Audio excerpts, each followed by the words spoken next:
दोस्तों संख्या श्रृंखला के सवाल को हम सिखाएंगे। यहाँ पे संख्या श्रृंखला का सवाल जिसको हम नंबर सीरीज कहते हैं में ये पूछा जाता है कि इस श्रृंखला में अगली संख्या क्या होगी, या बीच का कहीं पे खाली कर देता है। जब बीच का खाली कर देता है या कि अगली संख्या पूछता है तो हम अगली संख्या या बीच में हम किस तरह से संख्या भर दें जिससे हमारा सवाल सही हो जाए और हमको सही नंबर मिल जाए। तो हम इस पर बात करेंगे कि किस तरह से आगे संख्याओं भरेंगे, यहाँ पे किस तरह से संख्याएं भरेंगे। जो दिख रहा है आपको इसको हम किस हिसाब से हल करेंगे। इसका सूत्र होता है समांतर श्रेणी या समांतर गुणोत्तर श्रेणी, लेकिन उसमें 4 या 5 सूत्र होते हैं। इसको अगले वीडियो पर और बताएंगे, लेकिन ये जो समांतर श्रेणी वाला है, समांतर गुणोत्तर घटते बढ़ते क्रम वाला जो सूत्र है, और उस सूत्र के हिसाब से इसको हल करेंगे। समांतर श्रेणी में एक बार घट जाता है या कि बढ़ जाता है या कि समान अंतर होता है, और गुणोत्तर श्रेणी में गुणा भी किया जाता है और भाग भी किया जाता है। जैसा कि आप देखेंगे कि यहाँ पे हमको कौन सा नंबर रखना है जिससे ये श्रृंखला पूर्ति हो जाए। तो अब 3 में कितना जोड़ देते हैं, 4 जोड़ देते हैं तो हमको 7 प्राप्त हो जाएगा, और 7 में 8 जोड़ेंगे तो 15 प्राप्त होगा, और 15 में 12 जोड़ेंगे तो 5 2 7 और 1 1 2 27 प्राप्त होगा। और 27 में देखिए अब इसका डिफरेंस निकालना है ना, तो 4 और 4 8 होगा, और 8 4 12, यानी 12 4 16 जोड़ेंगे यहाँ पे 16, तो 7 6 13 और 2 1 3 43 हो गया।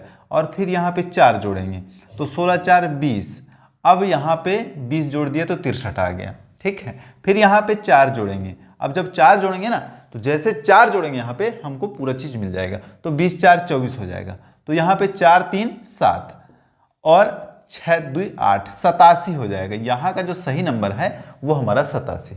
आप जो प्रश्न देख रहे हैं इस प्रश्न का उत्तर है, ऑप्शन नंबर में लिखा हुआ है, आप देख सकते हैं इसको। और अगले सवाल को सेम देखेंगे। 7 का हमको करना है 28 49 70 91 112 से गुणोत्तर करना है कि हमारा उत्तर प्राप्त हो जाए और सही ढंग से हमारा उत्तर मिल जाए, और उसके हिसाब से हमको हल भी कर लेना होता है। आप देखेंगे कि 7 का 28 का क्या कनेक्शन है। 7 चौको 28 अगर कर देते हैं गुणा में ना, और 7 चौको 28, 7 7 49 इधर से ही कर देते हैं, 7 7 49, तो यहाँ 7 का गुणा करते हैं, 7 दाहम 70 10 का गुणा करते हैं, 13 7 91 13 का गुणा कर देते हैं।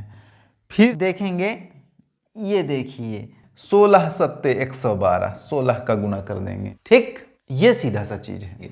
अब देखिए यहाँ पे 4 3 7 7 3 10 सब में 3 3 जुड़ रहा है, और 10 3 13 सब में 3 3 13 3 16 सब में 3 3 जुड़ रहा है। आगे क्या होगा, कितना का गुणा करेंगे, 19 का करेंगे। कितने का करेंगे, 19 का करेंगे, तो यहाँ प्राप्त होगा। तो यहाँ से सीधे अपन 19 का गुणा कर देते हैं।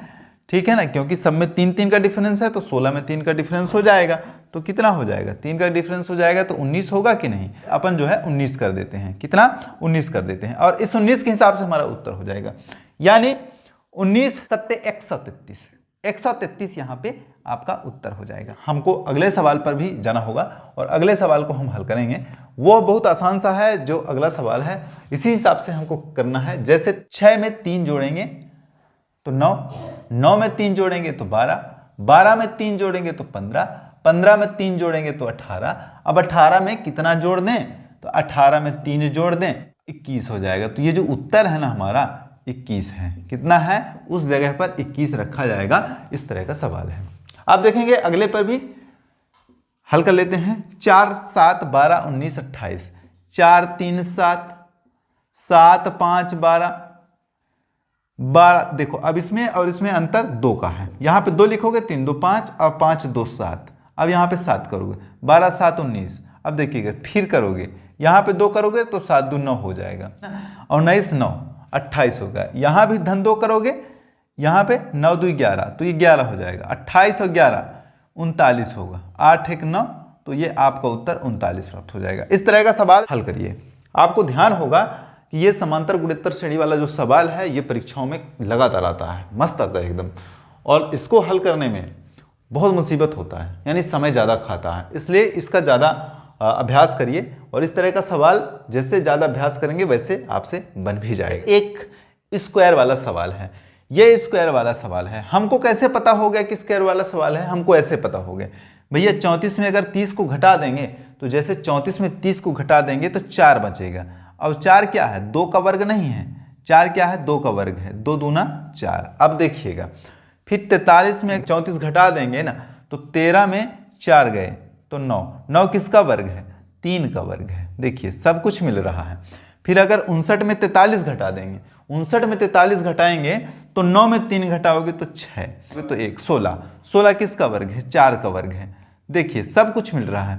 अब क्या होगा? 5 का वर्ग होगा, फिर किसका वर्ग होगा? 6 का वर्ग होगा, इसके अंतर में 6 का वर्ग। अब यहाँ पे क्या हो जाएगा? 7 का वर्ग होगा, यहाँ पे क्या हो जाएगा? 7 का वर्ग हो जाएगा। तो अब इस हिसाब से हमको हल करना। 5 का वर्ग 25। अब देखेंगे 25, 14 में 9 घटाओगे तो 5, ये 25। बिल्कुल पैटर्न हमको मिल गया। 7 का वर्ग, 7 7 49, मतलब 120 में अगर 49 अपन ऐड कर देते हैं तो हमको उत्तर, अगले जो खाली श्रृंखला है उसमें उत्तर हमको मिल जाएगी। तो जो खाली है उसमें कितना होगा? 9 की 9, 4 2 6, 169। कौन सा 69? 169 हो जाएगा। इस तरह का सवाल जो है एकदम कंटिन्यू आते रहता है परीक्षा में, और ये समस्या वाला होता है। और ये जो सीरीज है स्क्वायर वाला, देखिए 2 का स्क्वायर, 3 का स्क्वायर, 4 का स्क्वायर, 5 का स्क्वायर, 6 का स्क्वायर, अब क्या हो जाएगा? 7 का स्क्वायर। 159। 159 उस जगह पर अपन को रखना होगा जो बहुत सरल है, जो बहुत सरल है। बहुत आसान इसी तरह के सवाल को आप हल कर सकते हैं। हमारे चैनल को सब्सक्राइब कीजिए, वीडियो को लाइक कीजिए, शेयर कीजिए, तो कमेंट करना बिल्कुल ना भूलिए, जिससे हम और अच्छे से जानकारी आप तक उपलब्ध कराते रहें। बहुत बहुत धन्यवाद।